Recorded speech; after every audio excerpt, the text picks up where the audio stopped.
Hi guys, அனைவருக்கும் வணக்கம். Okay, husbands in action அப்படின்னு சொல்லிட்டு ஒரு கொரியா ஆக்ஷன் காமெடி ட்ராமா படம் வந்து நேற்று தான் பார்த்தேன். படம் ரொம்பவே சூப்பராக செம்ம காமெடியாக இருந்துச்சு. படத்தில் நம்ம ஹீரோயினோட எக்ஸ் ஹஸ்பண்ட் வந்து பார்த்தீங்கன்னா அவர் ஒரு ஹீரோ. அவர் வந்து போலீஸாக இருக்காரு. அவங்களுக்கு ஒரு 4-5 வயசுல ஒரு சின்ன பொண்ணும் இருக்கா. அதுக்கப்புறம் அவங்களுக்கு டிவோர்ஸ் ஆனதுக்கப்புறம் அவங்களோட புது ஹஸ்பண்ட் வந்து பார்த்தீங்கன்னா ஒரு வெட்டினரி டாக்டர். இந்த எக்ஸ் ஹஸ்பண்ட் நியூ ஹஸ்பண்ட் ரெண்டு ஹஸ்பண்ட்ஸ்க்கும் வந்து ஒத்து வராது எப்போதுமே. அந்த போலீஸ் எக்ஸ் ஹஸ்பண்ட் வந்து பார்த்தீங்கன்னா அந்த ஊர்லேயே ஒரு பயங்கரமான இல்லீகல் பிசினஸ்லாம் செய்கிற ஒருத்தனை வந்து அரெஸ்ட் பண்ணிடுவாரு. அதனால என்ன ஆகும்னா அந்த கெட்டவனோட ஒய்ஃப் வந்து நம்ம ஹீரோங்களோட ஒய்ஃபையும் அவங்க பொண்ணையும் கடத்திடுவாங்க. எக்ஸ் ஹஸ்பண்ட் அண்ட் புது ஹஸ்பண்ட் ரெண்டு பேரும் எப்படி ஒன்று சேர்ந்து தன்னோட மனைவியையும் குழந்தையையும் எப்படி காப்பாற்றுறாங்க அப்படின்றது தான் இந்த கதையோட ஒன்லைன். ஆனால் பார்த்தீங்கன்னா இந்த படம் எப்படி இருந்துச்சு, நம்ம நெல்சனோட படம் பார்க்குற மாதிரி தான் இருந்துச்சு. கொஞ்சம் கலர்ஃபுல்லான ஒரு நெல்சன் படம் பார்த்த மாதிரி தான் இருந்துச்சு. காமெடிக்கு பஞ்சமே இல்லை, நல்லா சிரிச்சு சந்தோஷமா பார்க்கலாம். கடைசி கட்டம் மட்டும் பார்த்தீங்கன்னா சுந்தர்சி படம் மாதிரி ஆகும். முக்கியமாக தமிழ் டப்ல அவைலபிள். தமிழ் டைலாக்ஸ்லாம் வந்து பார்த்தீங்கன்னா அப்படியே நமக்கு வயிறு வலிக்க வலிக்க சிரிப்பு உண்டாக்கும். வாய்ப்பு கிடைச்சா கண்டிப்பாக பாருங்க.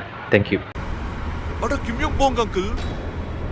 இவன் யோங்காங் இல்ல, இவன் பேரு அசிகாங். என்னது? அது என்ன அசிகாங்? இது நான் வச்ச பேரு. என்ன? பிடிக்க போனப்ப அசிங்கமா போய் செப்டிக் டேங்க் குள்ள ஒளிஞ்சுக்கிட்டான். அதான் அசிகாங்.